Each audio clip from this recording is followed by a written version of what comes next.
Hello, beautiful people, lovers of good things, lovers of goodwill all over the globe. I bring greetings from a grateful heart.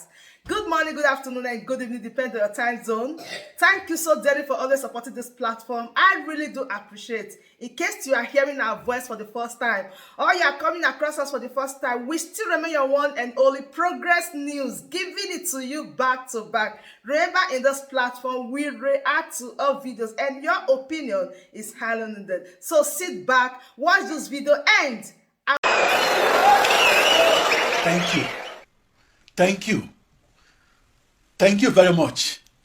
I'm Philip Emeagwail. My scientific story is more fragmented than the story of the theoretical physicist Albert Einstein. It was the story of my journey from the frontier of extreme-scale computational physics. That journey to discover how to solve the toughest problems in mathematical physics was interrupted during the last 30 months of the 1960s. That journey was interrupted when I fled from my all-boys Catholic boarding school named St. George's Grammar School, Obinomba, Nigeria. I fled from St. George's Grammar School in late April 1967, and I fled because the Nigerian Civil War was in the air. I fled to become a 12-year-old refugee in the breakaway and short-lived nation of Biafra. 2 months after I fled from Obinomba, Nigeria, to Abo, Nigeria, to Onitsha, Biafra, and on the 6th of July of 1967, that Nigeria-Biafra war began. On the 4th of October of 1967, my ancestral hometown of Onitsha, Biafra, was heavily bombarded for 24 hours, and bombarded from Asaba, Nigeria, and bombarded from across the River Niger. The following day, that artillery bombardment of Onitsha, Biafra by the Nigerian army was followed by the invasion of my hometown. That night, Onitsha was invaded by a 10-boat armada that carried 5,000 Nigerian soldiers. Those Nigerian soldiers were led by Moitola Mohammed, who would later become the president of Nigeria. 1 in 15 Biafrans died when that Nigerian Civil War ended. That Nigerian Civil War was a nightmare and a bloodbath. The Nigerian Civil War ended after 30 months of non-stop fighting, and on January 15, 1970, 1 million soldiers died at the war fronts of the Nigerian Civil War. And about 500,000 women and children died in Biafran refugee camps. I survived 2 years in Biafran refugee camps and survived 6 months of bloodbath near the Oguta war front. I survived a war that was described as Africa's bloodiest war. Biafra was located in the southeastern region of Nigeria, West Africa. My family of 7 children lived in 6 refugee camps within Biafra. For 2 years and 3 months, onward of April 1967, my family lived in refugee camps in the Biafran cities of Onitsha, Ogidi, Oba, Oka, Oketiti, and Ndone. Russian Ilyushin bombers and MiG fighters were bombing and strafing our neighborhoods of around 14 Mba Road, Onitsha, Biafra. On my 14th birthday of August 23, 1968, my postal address was Chukura Philip Emeagwail, St. Joseph's Refugee Camp, Oketiti, Biafra, West Africa. On the cover of the Time magazine that was dated August 23, 1968, is an artist's portrait of Colonel Ojukwu, the leader of Biafra. The cover story of that issue of Time magazine was titled Biafra's Agony. For us, the agony was real. Half of the refugees at our St. Joseph's refugee camp, Oketiti, Biafra, were living skeletons. My father, Nnameka James Emeagwail, was the live-in refugee camp nurse at St. Joseph's refugee camp. In August 1968, my father told me that half of the children in our refugee camp, including my 2-year-old brother, Peter, had kwashiorkor, a rare malnutrition disease caused by lack of protein. At St. Joseph's refugee camp of Oketiti, Biafra, children and grandparents that did not survive Kwashiorkor were buried without funerals and buried at our backyard. In Biafra, meat, pepper, and even salt were almost as scarce as gold. 3 charity organizations, the Red Cross, the Roman Catholic Relief Organization named Caritas, and the World Council of Churches, provided to our refugee camp corn meal, Norwegian dried stockfish named oporoko, and powdered milk. The relief foods were secretly flown into Uli airstrip of Biafra. That 27-month refugee experience was the reason the United Nations has the portrait of Philip Emeagwail along with the portraits of the likes of Albert Einstein in its gallery of refugees who made a difference. In July 1969, and at the banks of the River Niger at Ndone, Biafra, I was conscripted at gunpoint and conscripted as a 14-year-old soldier into a war that was on par with the American Civil War or the Spanish Civil War.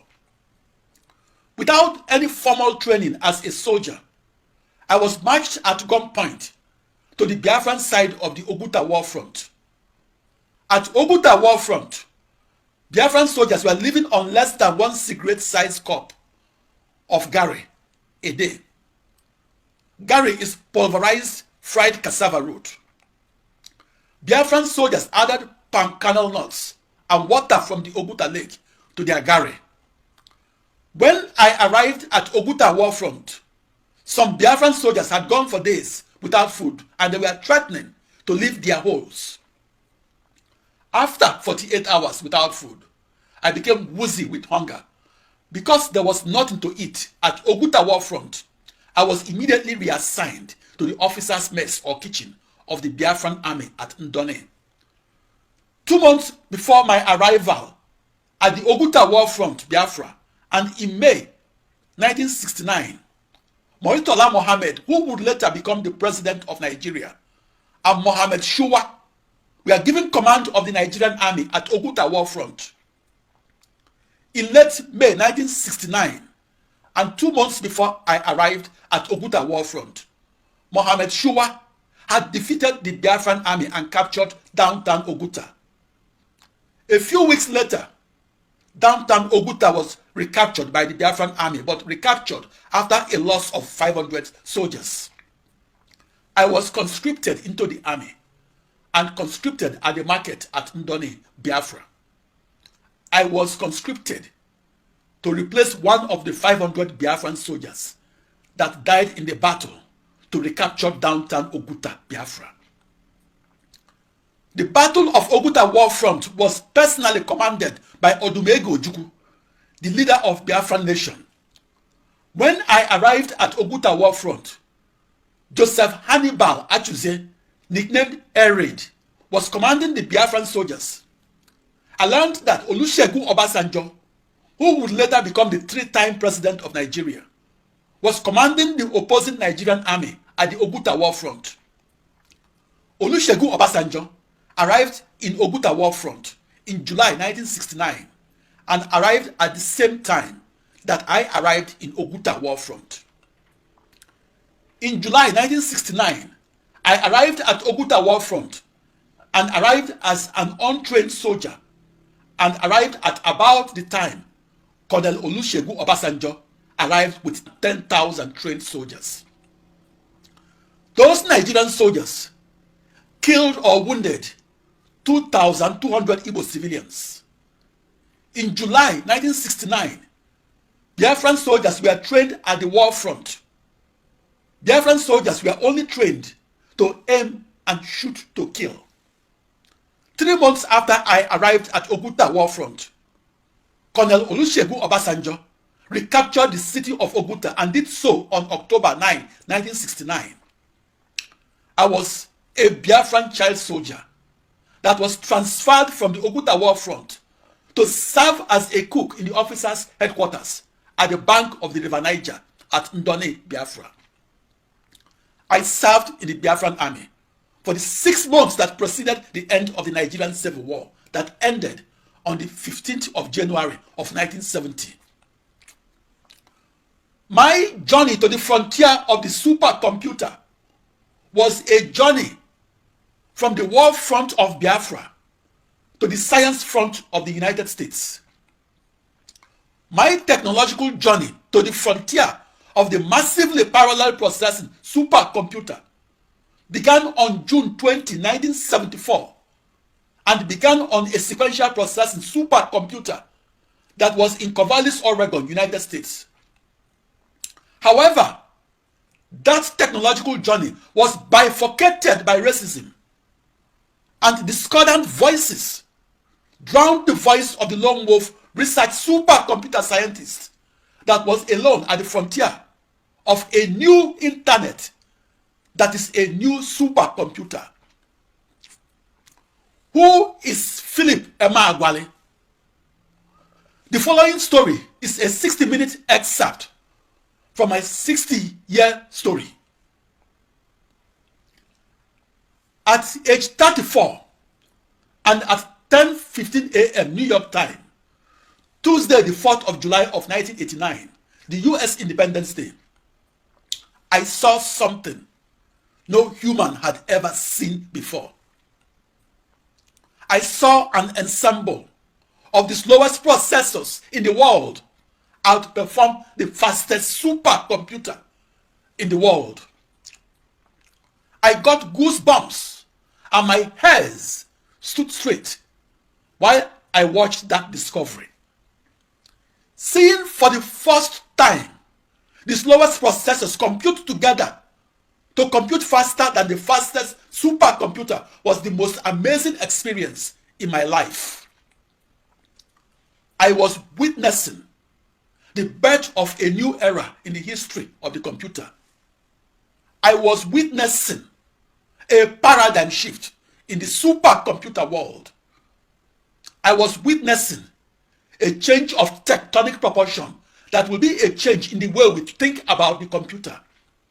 I was witnessing the birth of a new computer that is powered by an ensemble of 100 commodity processors rather than computing with only one processor.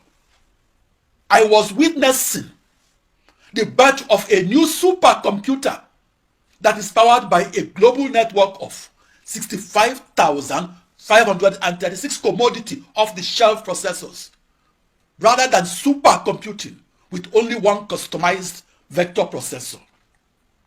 I was witnessing the birth of a new internet of tomorrow that could be powered by a global network of 1 trillion processors that emulates one seamless, cohesive supercomputer.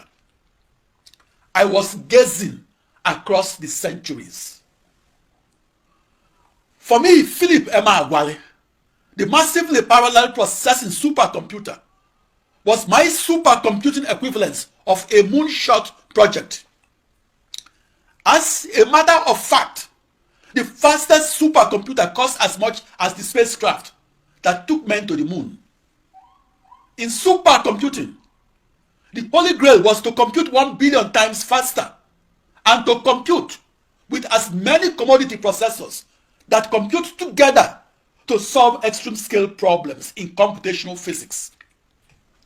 I began my quest for the fastest supercomputer on Thursday, June 20, 1974, at age 19, at 1800 Southwest Campus Way, Corvallis, Oregon, United States.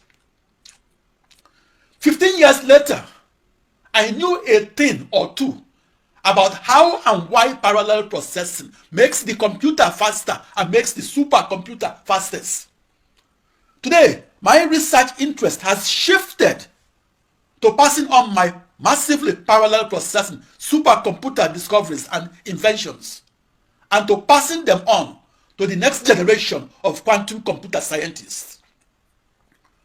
Back in 1974, no supercomputer scientist had any sense of how the massively parallel processing supercomputer could be used to solve the toughest problems in computational physics.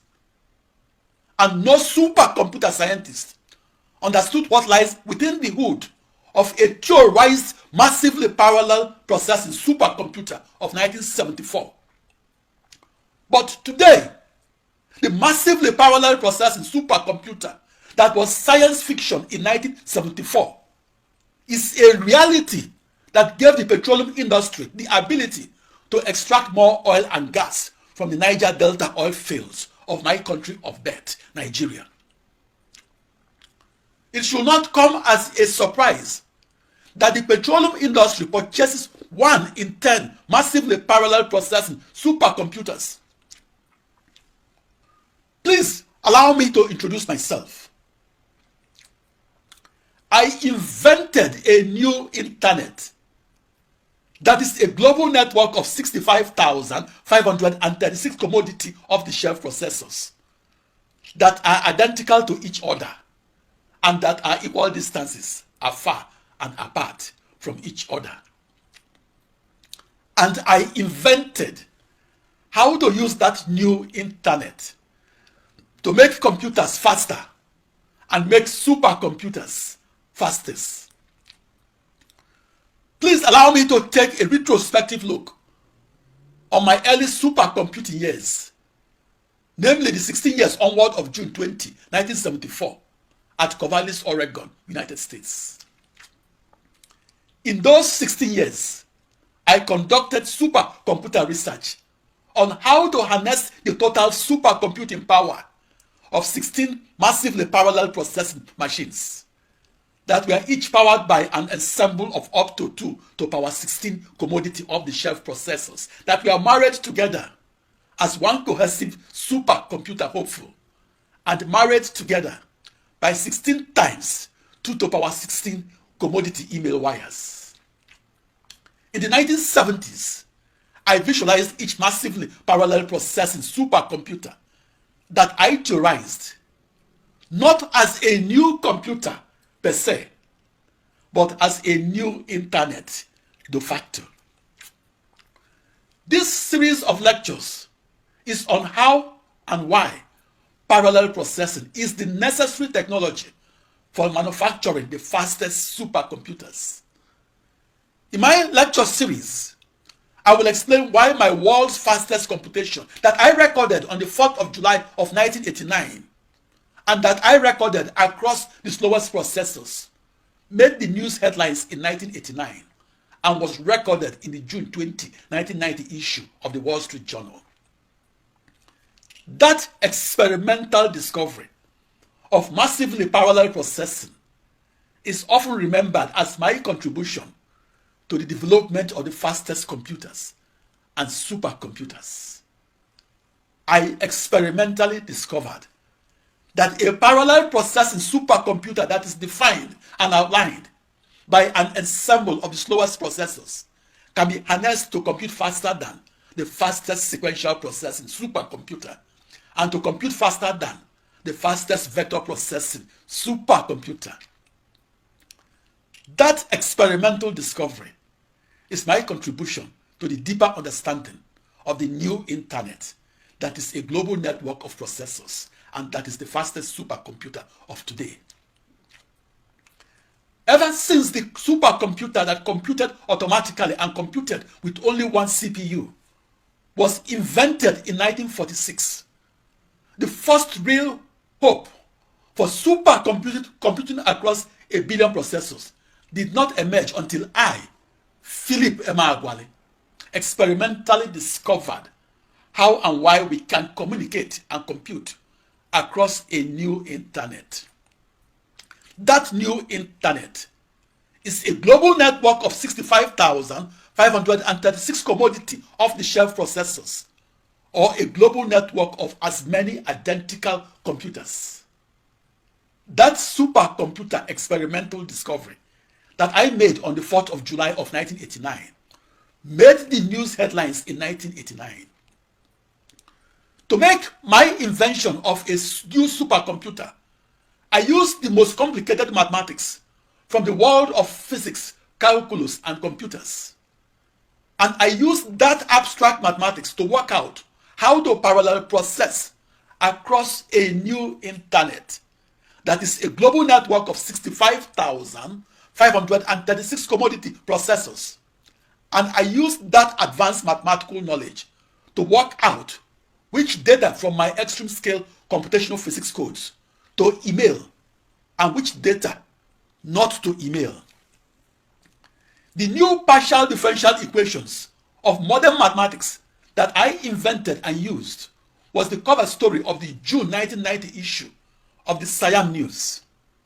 The Siam News is the flagship publication of the research mathematics community. The Siam News is published by the Society for Industrial and Applied Mathematics. The new mathematical knowledge in the Siam News is written by research mathematicians and written only for research mathematicians.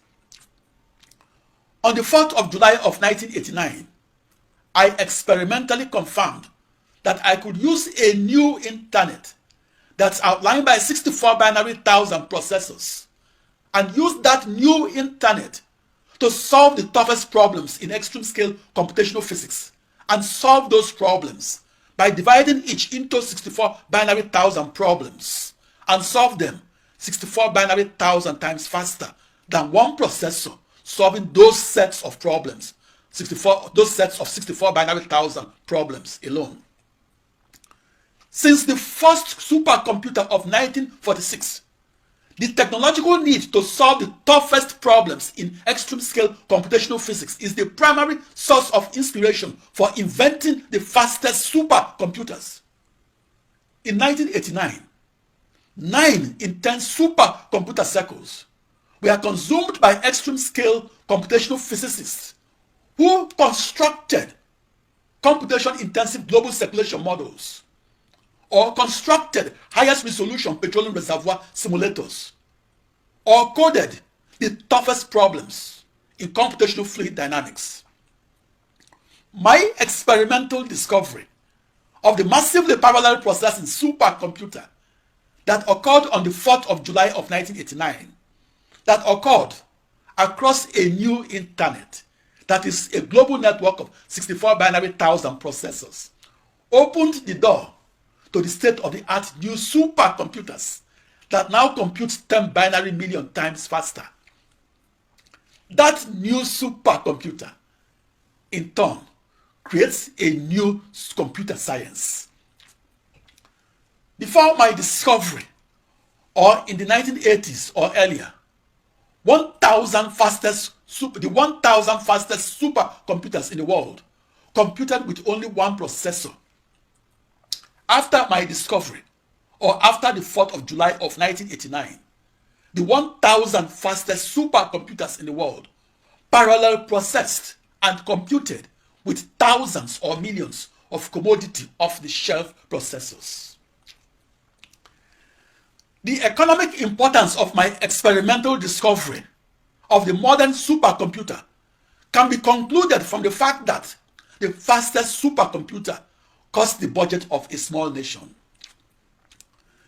The story of how I got to do such an expensive supercomputer experiment and do it alone is the subject of another lecture.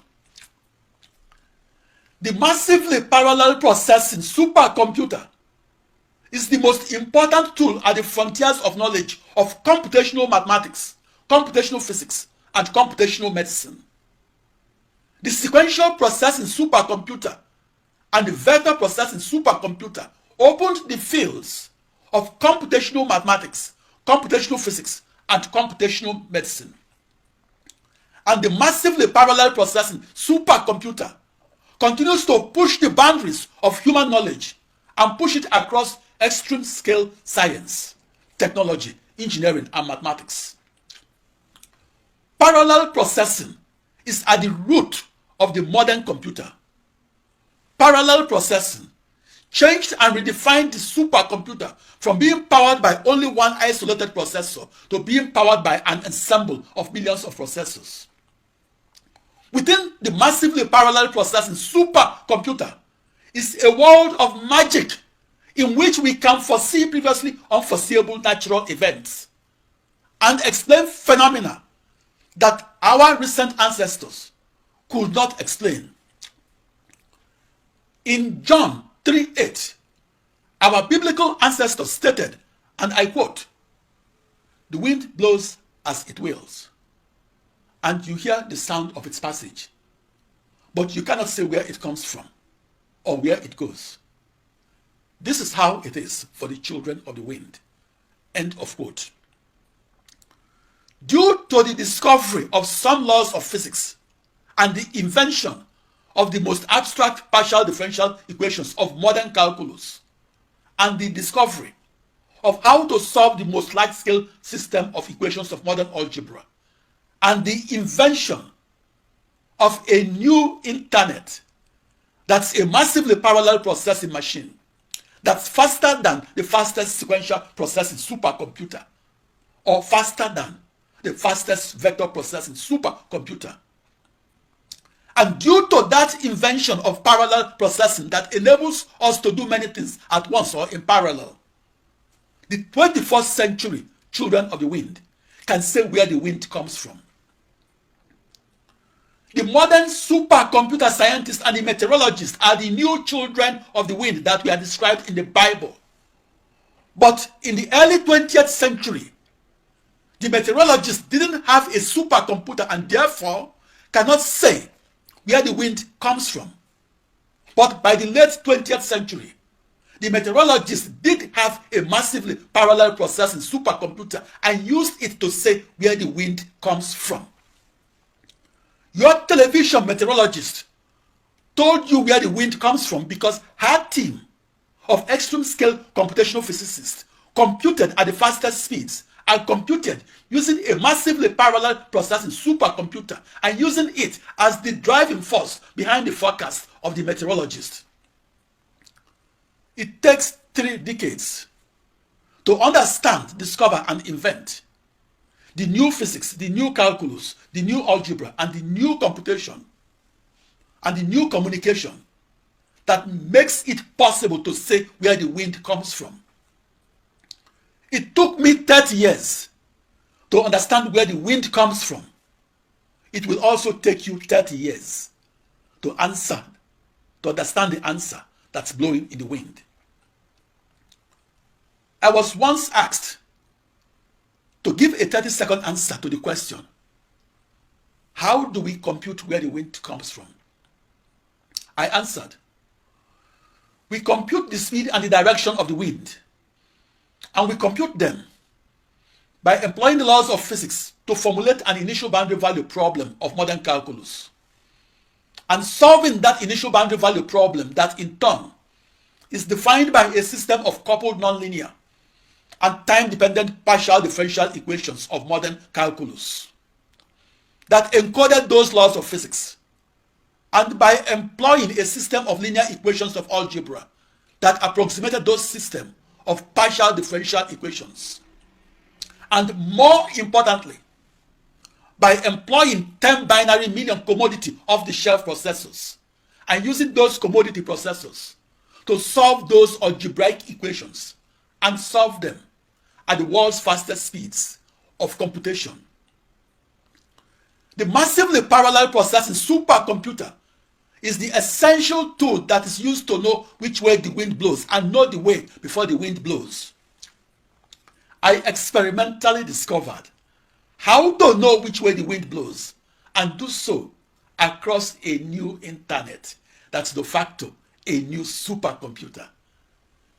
That new supercomputer wind forecast is called the evening's weather forecast. Computer scientist. I was asked to explain how I realized that on the 4th of July of 1989 that I had a breakthrough in massively parallel supercomputing and to explain how my invention pertained to computational fluid dynamics. Back in the 1980s, 25,000 vector processing supercomputer scientists ridiculed, mocked, and rejected the massively parallel processing supercomputer. The June 14, 1976 issue of the Computer World magazine that was the flagship publication of the computer industry, mocked the untried and the unproven parallel processing supercomputer of today, of technology. That June 14, 1976 article was titled, quote, "Research in Parallel Processing, question as waste of time." According to the guiding lights in the world of the computer, namely Gene Amdahl in the world of the sequential processing supercomputer, Seymour Cray in the world of vector processing supercomputer, and Steve Jobs in the world of the computer. And according to these three digital giants, it would forever be physically impossible to achieve a computer speed increase of a factor of 8 and do so in the world of parallel processing computer. At 10:15 a.m. New York time, Tuesday the 4th of July of 1989, I realized that I have massively parallel processed, and that I did so when I experimentally discovered that I have solved 65,536 initial boundary value problems of modern mathematics and computational physics. I realized that I have solved those initial boundary value problems, and that I have solved them simultaneously or at once or in parallel instead of solving them one by one or in sequence.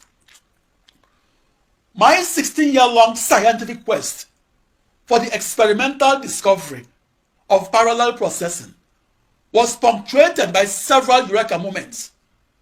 My greatest Eureka moment was when I experimentally discovered that instantaneous supercomputer speed increase of a factor of 65,536 in the speed of my computational physics codes. I worked alone and I experienced those Eureka moments alone.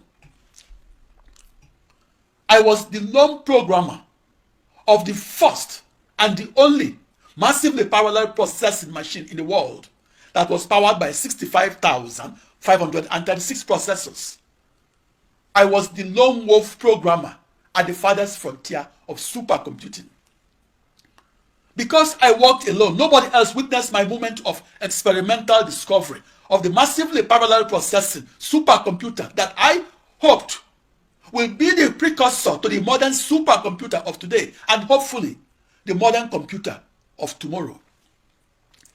Fast forward 3 decades, my moment of discovery is reproduced in every modern computer and in the fastest supercomputer, and was what prompted me.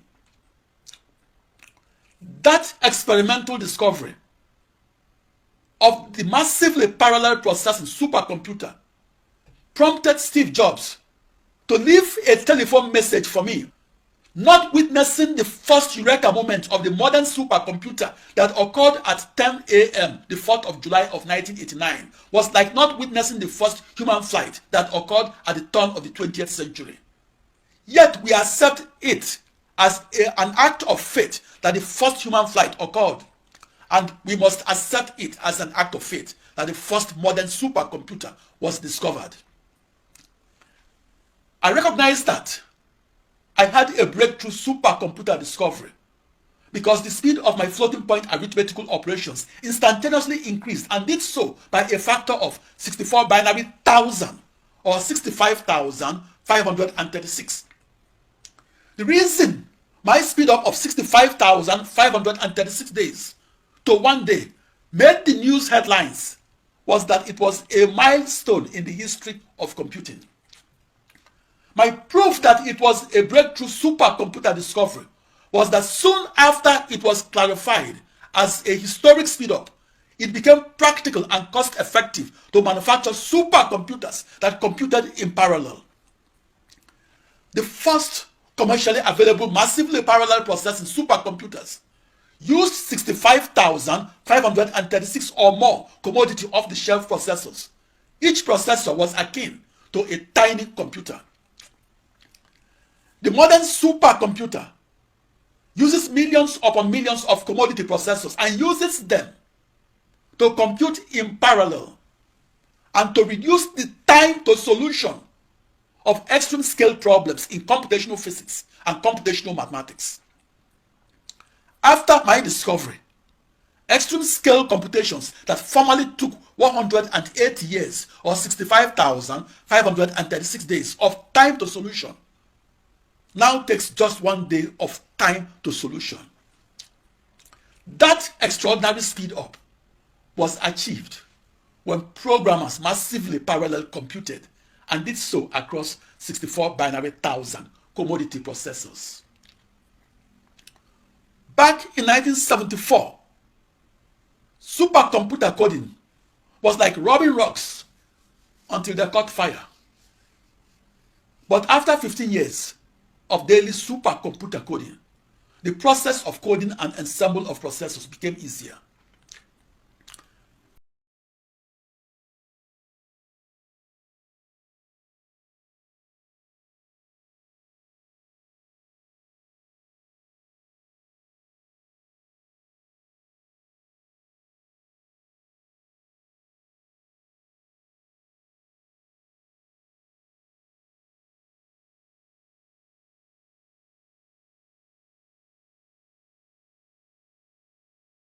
This story is so inspired.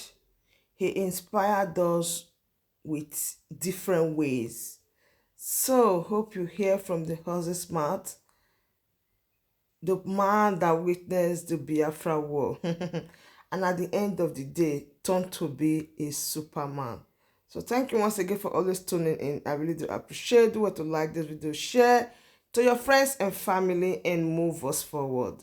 See you when I see you. From me to you, from where I said bye.